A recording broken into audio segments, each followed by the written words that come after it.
Good morning to all of students. आज हम आपको बताएंगे बेंडिंग ऑफ साइक्लिस्ट। जब एक साइकिल सर्कुलर पाथ पर रोटेट करती है तो वो भी एक सेंट्रीपिटल फोर्स एक्सपीरियंस करती है। बेंड करते समय साइक्लिस्ट अगर साइकिल को स्ट्रेट रख करके मूव करे तो bending of cycle totally depend करती है ऑन फ्रिक्शनल फोर्स। लेकिन हम ये बात जानते हैं जो फ्रिक्शनल फोर्स होती है वो एक अनसर्टेन फोर्स होती है जो कि अलग अलग कंडीशन में वेरी हो सकती है, तो उस पर हम रिलाई नहीं कर सकते वाइल टर्निंग और वाइल बेंडिंग। तो ऐसी कंडीशन में साइक्लिस्ट क्या करता है, साइक्लिस्ट जो होता है उस हद तक बेंड हो जाता है टर्न करने के दौरान। जब साइक्लिस्ट बेंड हो जाता है तो ऐसी कंडीशन में उसे एक एक्स्ट्रा नॉर्मल रिएक्शन की फोर्स ऑब्टेन होती है और वो नॉर्मल रिएक्शन की जो फोर्स है उसे बेंड करने में और सर्कुलर पाथ में रोटेट करने के में हेल्प करती है। बेंड करने में और रोटेट करने में एक्स्ट्रा सेंट्रीपिटल फोर्स प्रोवाइड करती है जिससे कि हमारी साइकिल बेंड हो जाती है। एक एंगल बनता है, उसको हम देखेंगे कि कितने एंगल पर साइकिल को बेंड होना चाहिए जिस पर बेंड होकर के वो टर्निंग करेगी। So let us see.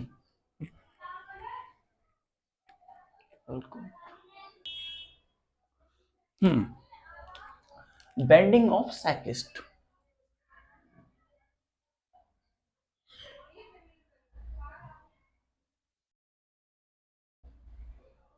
Bending of cyclist.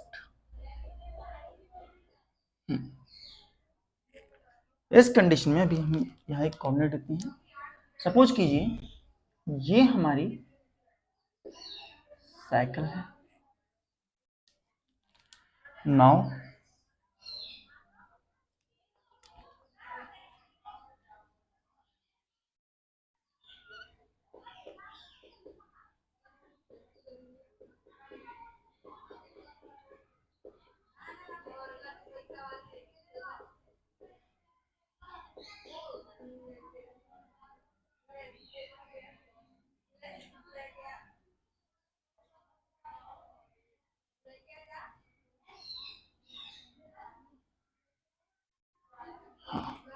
ये हमारे साइकिल का व्हील है और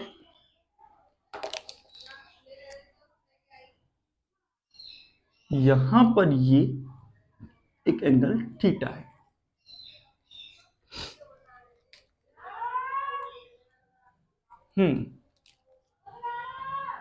तो अब हम यहां देखेंगे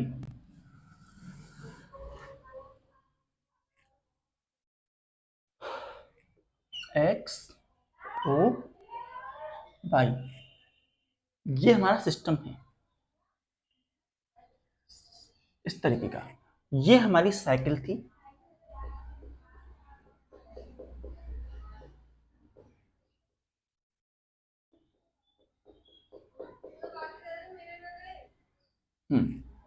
ये व्हील है।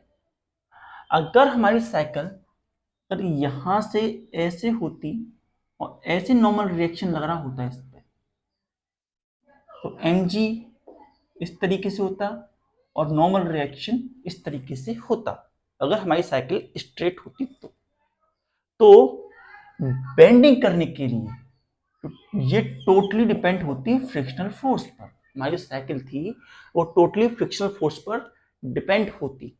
लेकिन जैसा कि हमने आपको बताया जो हमारे पास फ्रिक्शनल फोर्स है वो अनसर्टेन होती है। रेन के कारण, स्मूथनेस के कारण, रफनेस के कारण अलग कंडीशन में ये वेरी करती है। तो एक बार जो हमने फोर्स लगाई उस फोर्स से हम बार बार पेंट नहीं कर सकते। इसीलिए हमें बताया जाता है साइक्लिस्ट को नॉर्मल रिएक्शन को बेंड करना चाहिए। नॉर्मल रिएक्शन को वो कुछ इस तरीके से लगाता है, नॉर्मल रिएक्शन आर को वो थोड़ा सा बेंड करके इस प्रकार से लगाता है। तो ऐसी कंडीशन से उसे फायदा क्या होता है? ऐसी कंडीशन से उसके पास जो उसका वेट हो, नॉर्मल रिएक्शन एक कंपोनेंट मिलता है आर साइन थीटा, जो कि उसको एक एक्स्ट्रा सेंट्रीपिटल फोर्स प्रोवाइड करता है। जैसे यहां देखिए, यहां उसका साइक्लिस्ट का वेट है mg, जो हमारा वेट है साइक्लिस्ट का वो mg था, और mg को अब आर कॉस्टर बैलेंस नहीं कर रहा, अब इससे बैलेंस कर रहा है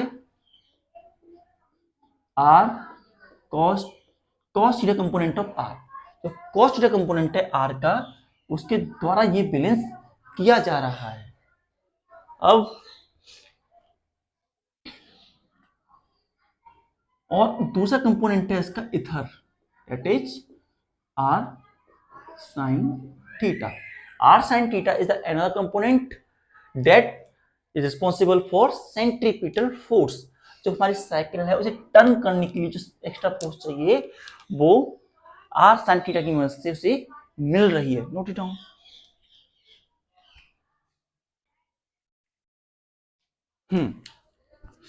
तो ये सारी बातें हैं हमारे लिए।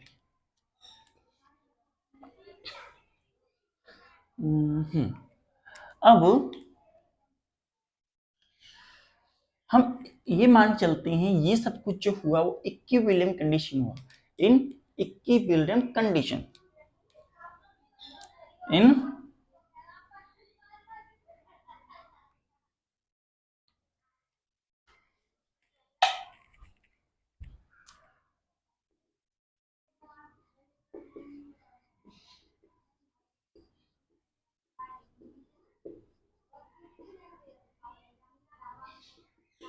Equilibrium condition.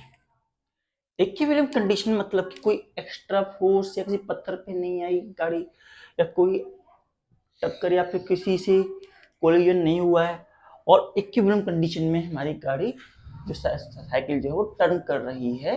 तो ऐसी कंडीशन की बात हम कर रहे हैं। इन दिस कंडीशन हम यहां पर देख रहे हैं एक सिस्टम ये बन रहा है, इट इज एन सिस्टम। इस पॉइंट को हम नाम देते हैं, let us take C. C is the point we are going to be have. यहां पर हम देख रहे हैं कि साइकिल का वेट mg है, वो आर कॉस थीटा से बैलेंस किया जा रहा है। R cos theta component of normal reaction balance the weight. So R cos theta equals to mg। R cos theta acting upward, acting upward, और weight acting downward. R cos theta ऊपर की तरफ act कर रहा है, वहीं mg नीचे की तरफ एक्ट कर रहा है, और ये रिस्पॉन्सिबल फॉर टर्निंग और equal to centripetal force, equal to centripetal force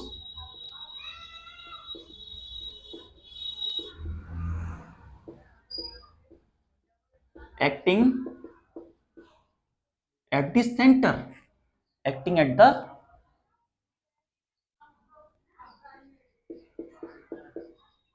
center। ये इसके सेंटर पे, सेंटर ऑफ सर्कल।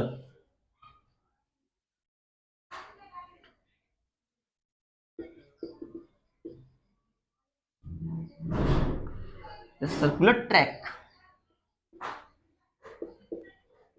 जो सर्कुलर ट्रैक है इसका, उसके सेंटर पे सेंट्रीपिटल फोर्स सेंटर पे वर्क करेगी ना।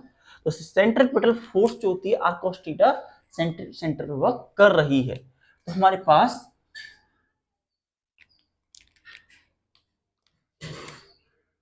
Are sine theta equals to हमें मिलता है mb² mb² r के बराबर वैल्यू हमें ऑब्टेन होती है। ये दो इक्वेशन हमारे पास आई 1 एंड 2। ये आने के बाद अगर हम निकालना चाहें रिजल्टेंट, रिजल्टेंट क्या होगा? अगर रिजल्टेंट नॉर्मल रिएक्शन, जो नॉर्मल रिएक्शन का रिजल्टेंट होगा वो कितना होगा? तो रिजल्टेंट निकालने के लिए हम जो यूज करेंगे रिजल्टेंट आर का, squaring both side and squaring and adding both the equation. तो क्या आता है जरा देखते हैं। सो वी हैव स्क्वायरिंग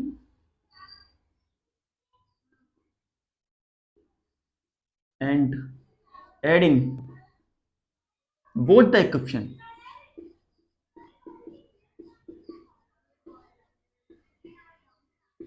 दोनों इक्वेशन को स्क्वायर करना है और दोनों इक्वेशन को ऐड करना है। सो स्क्वायरिंग करने पर हमारे पास बन जाती है r² cos² थीटा, ये mg का होल स्क्वायर, ये बनता है। वहीं ये वाला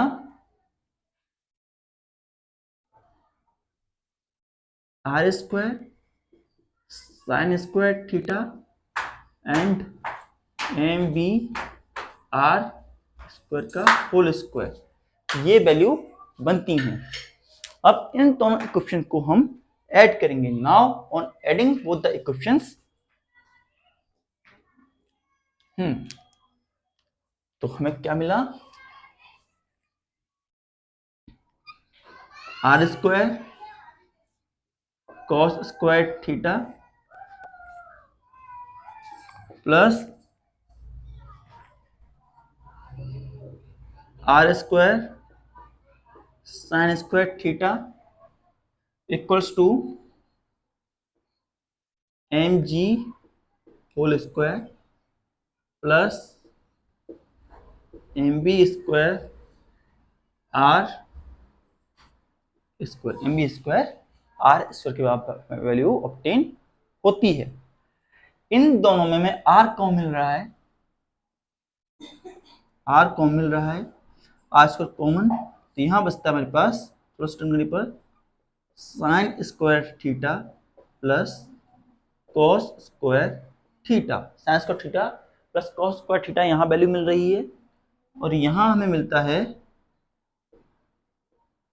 mg का होल स्क्वायर mb² r का होल स्क्वायर, ये वैल्यू हमें ऑप्शन ऑप्टेन होती है। हम जैसा जानते हैं sin² theta plus cos² theta बन के होता है sin² theta and cos² theta is equals to 1। यहाँ लिख देते हैं sin² theta plus cos² theta cos² theta equals to 1। sin² theta and cos² theta जो है 1 के बराबर होता है, तो यहाँ हम 1 लिख देते हैं। तो r स्क्वायर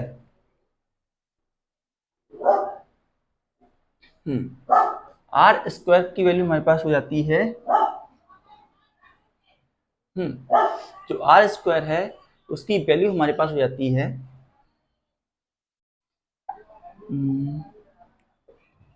mg का स्क्वायर प्लस mb² r का होल स्क्वायर, ये वैल्यू बनती है। और जब r का स्क्वायर ऐसे तर ले जाते हैं तो r equals to under root mg का whole square plus mb² r का होल स्क्वायर बनता है।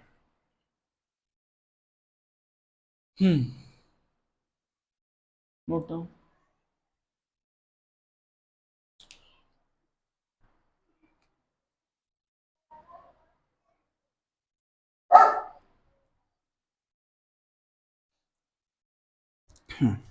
इसके बाद इसमें हम देखते हैं यहाँ पर R जो है उसमें हमें m कॉमन मिलता है। m is the mass, m जो है हमारे पास मास है।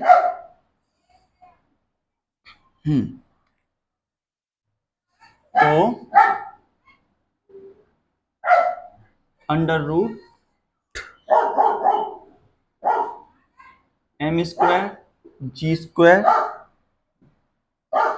प्लस m स्क्वायर v की पावर 4 r स्क्वायर, ये वैल्यू मिलती है हमें।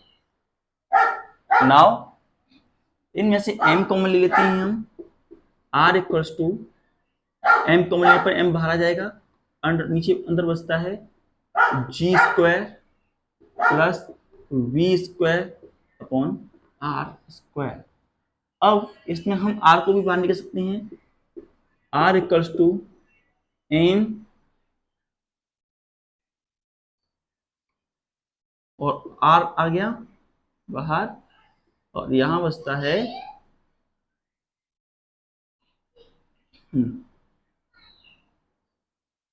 r square g square plus b square की वैल्यू हमें निकल के आती है। वन मोर थिंग, जैसे हम जानते हैं v जो होता है हमारा, value of v is equal to r omega. r omega के बराबर होती है, value of v is equal to r omega. तो हमारे पास r की वैल्यू जो हो गई m r under root r square g square plus r omega का होल स्क्वायर, ये वैल्यू बनती है। नाउ r जो हो गया m r under root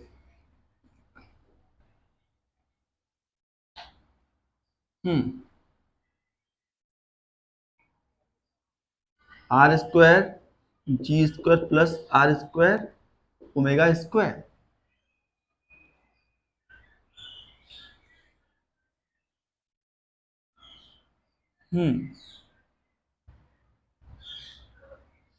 r इसमें कौन मिल रहा है, तो r equals to m r और r under root g square plus omega square, g square plus omega square.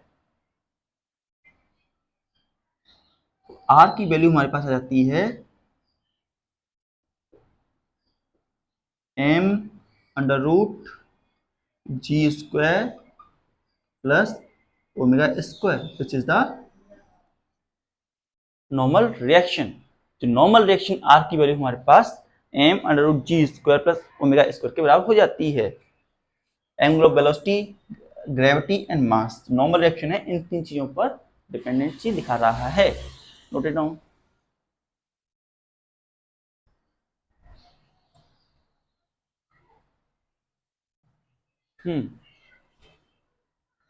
Now we are going to see what's the angle of theta.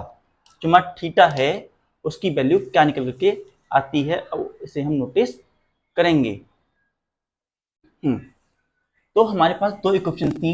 पहली equation थी r cos theta बराबर mg, r cos theta mg के बराबर था।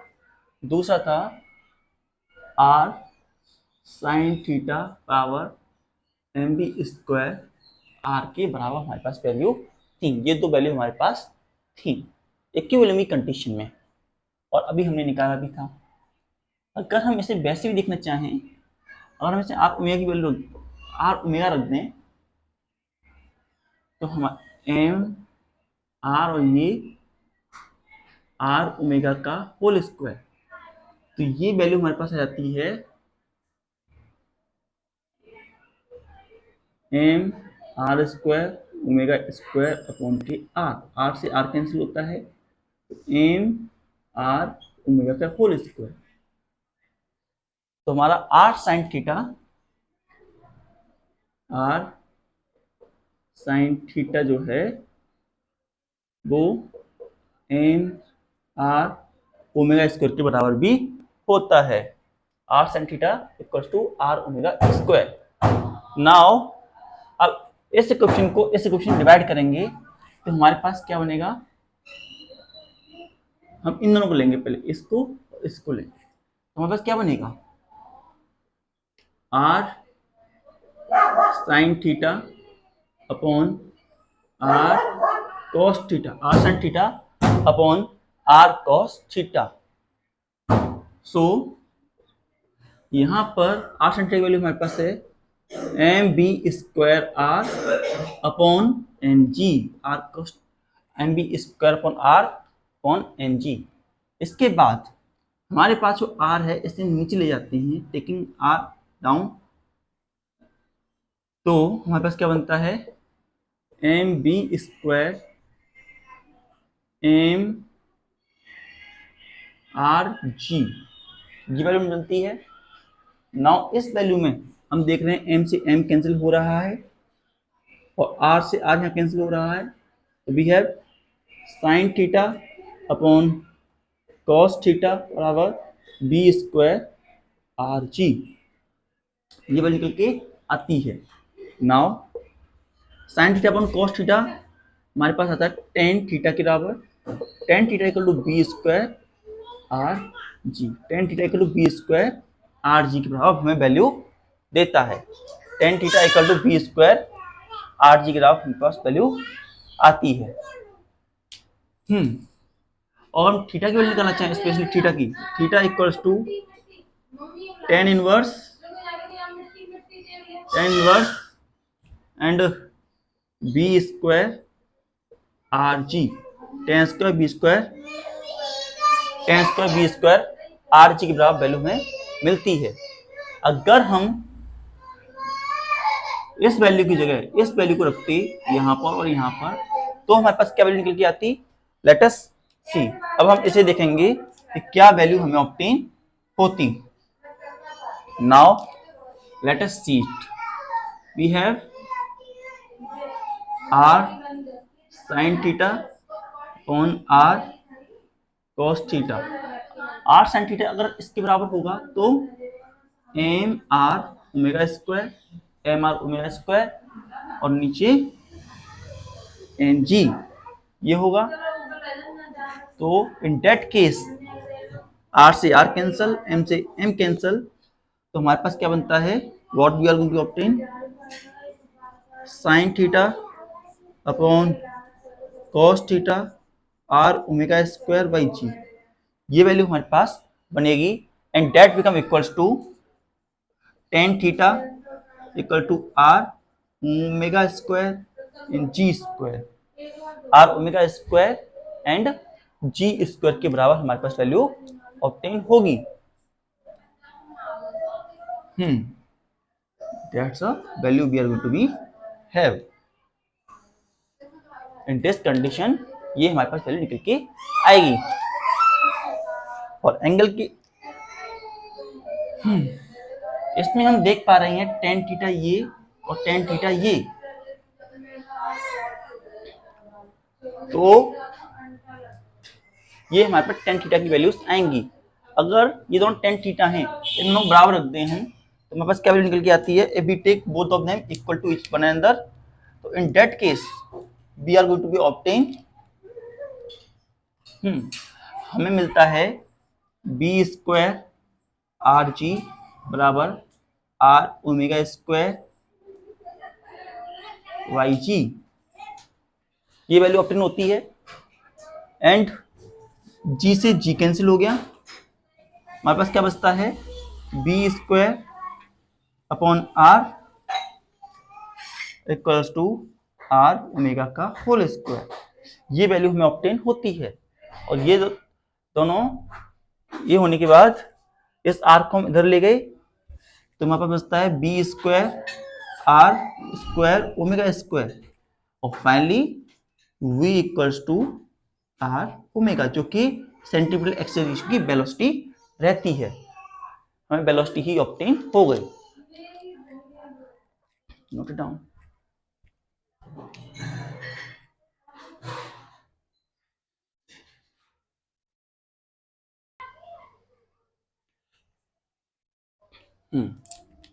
तो आज हमने सीखा बेंडिंग ऑफ साइक्लिस्ट। एक साइकिलिस्ट जो होता है अपनी साइकिल को किस प्रकार से बेंड करता है, ये बात आज हमने जानी। हमने जाना कि अगर साइक्लिस्ट नॉर्मल रिएक्शन की मदद से या स्ट्रेट साइकिल चलाते हुए स्ट्रेट इस तरीके से साइकिल लेते हुए जाएगा, तो ऐसी कंडीशन में वो केवल फ्रिक्शनल फोर्स पर डिपेंड होता है फॉर बेंडिंग और टर्निंग के लिए, केवल नॉर्मल रिएक्शन में डिपेंड होता है। लेकिन फ्रिक्शनल फोर्स एक अच्छी नहीं रहती टर्निंग करने के लिए, क्योंकि वो अनसर्टेन होती है। इससे बचने के लिए हमने क्या किया, साइकिल को थोड़ा बेंड किया। साइकिल गेट टर्न बेंड, थोड़ा साइकिल को इस तरीके हल्का सा घुमाते हुए हम लिखते हैं। तो ऐसी कंडीशन में हमें दो कंपोनेंट मिलते हैं, जो जो नॉर्मल रिएक्शन का आर कॉस थीटा कंपोनेंट होता है वो वेट को मैनेज करता है, और आर साइन थीटा कंपोनेंट जो मिलता है वो हमें सेंट्रीपिटल फोर्स प्रोवाइड करता है फ्रॉम द सेंटर। तो हमने इक्विलिब्रियम कंडीशन के अंदर जब दोनों तरफ से फोर्स सेम लग रही हैं, तो आर कॉस थीटा बराबर M G, R sine theta बराबर एम बी स्क्वायर आर के बराबर हमारे पास वैल्यू बनती है। दोनों को स्क्वायर ऐड करने पर हमारे पास वैल्यू आती है ये, और एक वैल्यू आती है नॉर्मल रिएक्शन की वैल्यू इसके बराबर आती है। ये सारी चीजें हमने यहां पर देखी। इसके बाद हमने देखा एंगल या टेन थीटा की वैल्यू कैसे निकाल सकते हैं हम। तो हमने इन दोनों वैल्यूज को जो मिली थी उन दोनों वैल्यूज को लिया और इन दोनों वैल्यू को लेकर के आपस में डिवाइड कर दिया, और डिवाइड करने पर हमें टेन थीटा की value R B square R G मिला, टेन और थीटा की inverse tan inverse B square R G मिला। वहीं अगर हम ये आर ओमेगा स्क्वायर रखते वैल्यू, तो आर से R cancel, sine theta cos theta, और यहाँ R omega square M G के बराबर है, एम जी से एम जी कैंसिल, तो आर स्क्वायर ओमेगा जी के बराबर हमें वैल्यू मिली। जब हमने टेन थीटा की वैल्यू ये और टेन थीटा की वैल्यू दोनों को बराबर रखा, तो हमें यही रिलेशन ऑब्टेन हुआ है, बी स्क्वायर आर ओमेगा के बराबर ऑब्टेन हुआ। हम यहाँ देख सकते हैं जो थीटा है वो डायरेक्टली प्रोपोर्शनल रहता है। थीटा डिपेंड करता है वेलोसिटी पर, वेलोसिटी ऑफ द कितनी वेलोसिटी से हमसे टर्न कर रही है, उसका रेडियस कितना है, एंड उसमें एक्सीलरेटिव ग्रेविटी कितनी है। तो वेलोसिटी अगर हम ज्यादा रखेंगे, अगर हमारी वेलोसिटी ज्यादा होगी तो हमें एंगल भी बड़ा लेना पड़ेगा। अगर हम ज्यादा वेलोसिटी से अगर किसी भी सर्कुलर पाथ में टर्न करने की कोशिश कर रहे हैं, तो हमारा एंगल भी बड़ा होना चाहिए, तभी हमारी उस वेलोसिटी से हम उसको सर्कुलर पाथ में रोटेट करा पाएंगे। और अगर हमारी वेलोसिटी कम हो, we are moving with small velocity, small velocity से मूव करके अगर छोटे से एंगल से भी जा रहे हैं तो भी हम उसे रोटेट करा लेंगे। दूसरा रेडियस, अगर रेडियस ज्यादा होगा, अगर रेडियस ज्यादा मतलब कि सर्कुलर पाथ बड़ा है तो थीटा कम होगा, और सर्कुलर पाथ छोटा है, उसका रेडियस छोटा है, तो ऐसी कंडीशन में थीटा बड़ा हो जाएगा। तो इस तरीके से रेडियस और वेलोसिटी को देखते चलना चाहिए। अगर हमारी वेलोसिटी स्लो है तो हम छोटे एंगल पर भी उस पाथ से टर्न कर सकते हैं, लेकिन अगर हमारी वेलोसिटी ज्यादा है, if our velocity is more, तो हमें बड़ा एंगल बनाते हुए वहां पर रोटेट करना पड़ेगा। इन सिमिलर मैनर अगर हमारा रेडियस बड़ा है, तो हमारा एंगल छोटा रहेगा, और वहीं अगर हमारा रेडियस छोटा है तो हमें एक बड़ा एंगल करके चलना पड़ेगा। तो इस तरीके से हम टर्निंग ऑफ साइकिल के बारे में समझते हैं, लेकिन नॉर्मल लाइफ में तो